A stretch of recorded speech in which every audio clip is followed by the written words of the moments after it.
There's an almost unsettling quality to playing and experiencing Grand Theft Auto 4 and its many, many intricacies.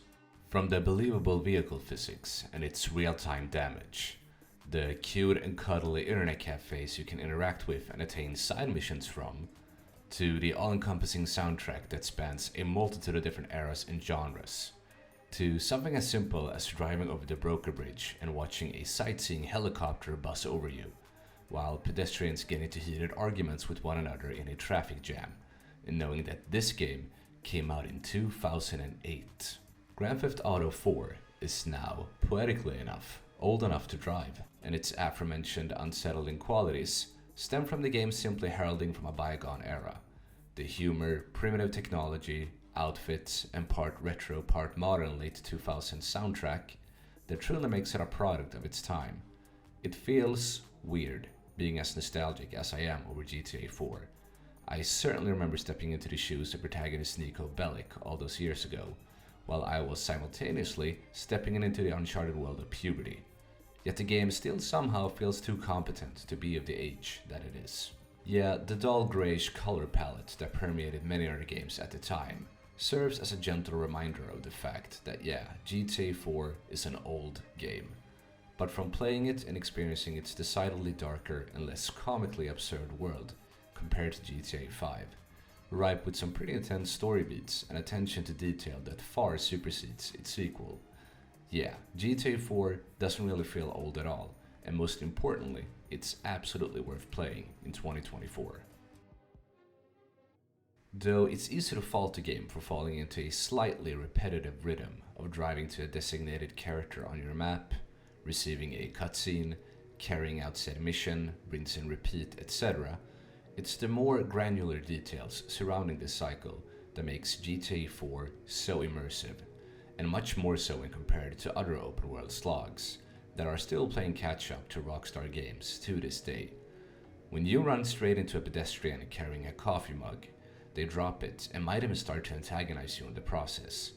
Injure someone and you eventually hear ambulance sirens blaring in the background as they pull up to the scene to resuscitate whoever you knocked out.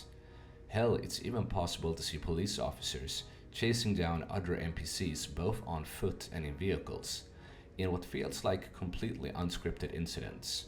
And something as simple as seeing NPCs take leisurely strolls around in a park, to then sitting down on a bench and pulling up their phones, or otherwise just overhearing NPC chatter. Yeah, Liberty City feels truly lived in. So much so that I'm not even entirely sure how Rockstar was able to pull any of this off well over a decade and a half ago. What's even more impressive is the litany of activities in which the buddy system comes into play. Bowling, pool, darts, cabaret shows, and stand-up performances run the gamut, and they're all surprisingly fun.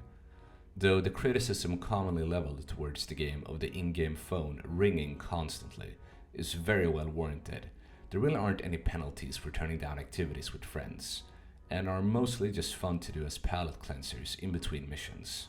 Speaking of, the missions are mostly your typical affair of go to point A, happen upon a gunfight, lose your wanted level, mission completed. A few interesting wrinkles do get thrown in on occasion, one of them being sniffing out a blackmailer by way of manually dialing his phone number and surveying who might be on the other line before identifying and killing him. Other bigger set pieces that involve bank heists and large shootouts are fun too, especially when you get the most out of the Euphoria physics engine, where bodies are sent flying and characters realistically react to gunshot-inflicted wounds. A video posted by YouTuber Crobcat shows pretty glaring discrepancies between the attention to detail in GTA 4 and 5, and seeing them firsthand when playing as Nico and exploring Liberty City is still quite the experience. In fact, I really can't think of any other open world game in the same vein as GTA 4 that feels as larger than life. GTA 5 definitely benefits from having more variety with its countryside and green hills that can also be traversed using airplanes, which are nowhere to be found in GTA 4. But when you factor in the large number of interiors available here compared to 5, and less overall strain on the open world immersion caused by having 3 protagonists in 5, Liberty City just feels more memorable, made even easier by a much darker and grounded story. And based on what we've seen and heard so far from the upcoming GTA 6, It seems like we're getting a less satirical adventure in that game, come, well, whenever GTA 6 rolls around. The gist of where I'm getting at is essentially that you can play GTA 4 for the first time today and still be impressed by what the game offers mechanically, at times visually, and especially when it comes to immersion.